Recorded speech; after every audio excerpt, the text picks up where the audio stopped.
I'm bringing you part 1 of my August 2016 favorites. If you don't know what favorites are and you're new to the channel, that's where I mention everything in the entertainment industry that I loved, and I will include links to trailers or whatever down below in the description box so you can check it out if it sounds interesting to you. So let's get started. First up, a CD I totally fell in love with and actually wrote a review for it on my website, which I'll have linked down below, is the Suicide Squad soundtrack. This is phenomenal. It fits the film perfectly. I cannot stop listening to it, and I just dance my butt off to it all the time. So I highly recommend this. If you're a fan of the film, definitely pick it up. This is a gorgeous freaking case and CD, by the way. Like, look at this, and look at the fucking disc. It's pink. It's pink. This is the bomb, yo. Now moving on to a couple of books I really enjoyed. First one up is a book that I would totally give 5 out of 5 stars to, and that is Where'd You Go, Bernadette by Maria Semple. Now this book is really interesting because it's told through like diary entries, emails, FBI documents, stuff like that. And it's about a 15-year-old girl, and her mother just mysteriously disappears one day. And her family had been planning to go on a trip to Antarctica, but they have to cancel it because, of course, her mom is gone. And the thing is, her mother suffers from mental illness. And this is a very hilarious, touching book. It was kind of shocking how relatable this book was and how closely I felt to Bernadette the mother. It's a must-read. I loved it. Very easy to get into, very fast-paced. I read it in 2 sittings. So funny, and it's definitely worth your time. And the next thing I have to recommend book-wise is The Exile by Diana Gabaldon. This is the Outlander graphic novel. I do have to say, this is pretty much only for fans. This covers the first third of the first Outlander book, and if you don't know your Outlander lore, you're going to be totally lost with this. But it's got stunning artwork. There's actually a picture of Jamie in here that I'm just so incredibly in love with that might push the YouTube censors, but if I can find it, I will show it to you. Look at that. That ass. This is phenomenal. If you're an Outlander fan, definitely pick this up. The artwork is gorgeous. It basically is retelling the first third of the first Outlander book through Jamie's point of view instead of Claire's.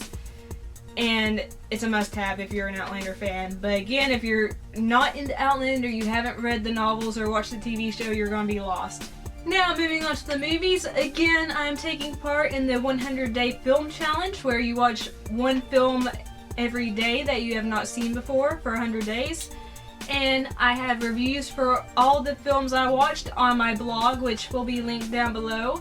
But here are my favorites that I've seen. First up is The Loved Ones. A major shout out to Reggie Williams, aka Radical Reggie on YouTube. He recommended this movie to me and I loved it. It was a good mix of humor and torture porn, and I just loved it. I loved the crazy unhinged family that steals this boy because he won't go to the dance with their daughter because he already has a girlfriend. So the daughter and her dad kidnap him and they torture him just because he says no to her because, you know, he's being a nice guy. He's already got a girlfriend. He wasn't a dick to her or anything. Both equal parts hilarious and kind of cringy at points. Not bad cringy. It's like cringy because of the pain the guy's going through. Highly recommend it. You can actually watch the full film on YouTube through the Paramount Vault. So I'll link that down below. So definitely check it out. It's a really unique film that I highly recommend. Next up is The Wave. The Wave is currently streaming on US Netflix and it's directed by Roar Uthog. Did I say that right? I don't know. But Roar Uthog is going to be directing the Tomb Raider reboot. The Wave is about this giant tsunami that is going to hit this small village, and the townspeople have to prepare for it. It does have a slow start, but once the actual tsunami arrives, things pick up. It becomes a very high-tension thriller, and it focuses on a dysfunctional family, and I highly recommend it if you're into disaster movies. Next up is the horror film Lights Out. I actually did a video review for this, which no one watched basically, so I'll link that down below so you can hear my thoughts about it. I just really enjoyed the film and please watch my review. The next film is Sing Street. This is the latest from John Carney, who also did Once and Begin Again. Sing Street is about a boy who has a crush on a girl, so he decides to form a band and try to woo her through song. And it's just such a tender, sweet, loving look at first love and the lengths we go to for love. And it's just so charming. And it also, like all of other Carney's works, focuses on the message of how music impacts our lives and how it can change our lives. So I highly recommend this film. It's so sweet. It really made me want to cry watching it.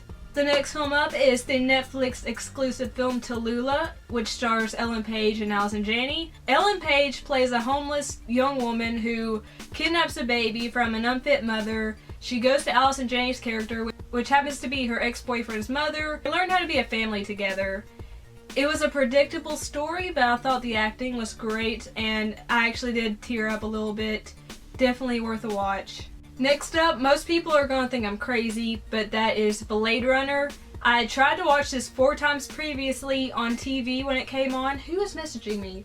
But it was the heavily edited version. It bored the shit out of me on TV, so I finally rented it off Netflix, and I watched the final cut edition of Blade Runner, and oh my gosh, now I see why it's considered a masterpiece. If you haven't watched Blade Runner, please watch the final cut. You'll have your mind blown. It was way ahead of its time. Harrison Ford was a dreamboat and is a sci-fi classic for a reason. The next set of films I want to mention are superb, and those are the Girl with the Dragon Tattoo films. That's The Girl with the Dragon Tattoo, The Girl Who Played with Fire, and The Girl Who Kicked the Hornet's Nest. Noomi Rapace and Michael Nyqvist are great as Elizabeth Salander and Mikhail Blomkvist. I hope I said that right. I probably butchered that. But Elizabeth Salander is a professional hacker, and Mikhail Blomkvist is a journalist, and they team up together to try to solve this series of gruesome murders and find a missing woman. And it's just such a thrilling, dark, gritty series. This does have intense scenes of torture, and there are graphic rape scenes in this trilogy, so be warned. It's intense, but if you can handle it, this is a masterpiece of a film trilogy. Highly recommend it. It's on Netflix right now. Next up, another film I really enjoyed was Star Trek Beyond. I had a fun time at the theater, and I thought Justin Lin did a great job with the film. In my opinion, it is the weakest film in the new trilogy, but I still had fun. I thought Idris Elba was a great villain, and I adored how James T. Kirk was trying to find himself and trying to differentiate himself from his father, and how Spock was dealing with the loss of Ambassador Spock. And I loved Carl Urban as Bones. He was so funny. And I seriously almost cried in the theater seeing Anton Yelchin in his final film role on screen. It was so emotional. I highly recommend this film if you're a Star Trek fan. The next film I want to mention, I did a review for as well, and that is Suicide Squad. It seems like I'm one of the only people that thought this was an amazing film. I loved it. I would definitely watch it again and buy it on Blu-ray. So check out my review in the description box down below. I cosplayed as Harley Quinn. It was kind of awesome. The next film I want to mention is Frank, and Frank stars Donald Gleason, Michael Fassbender, and Maggie Gyllenhaal.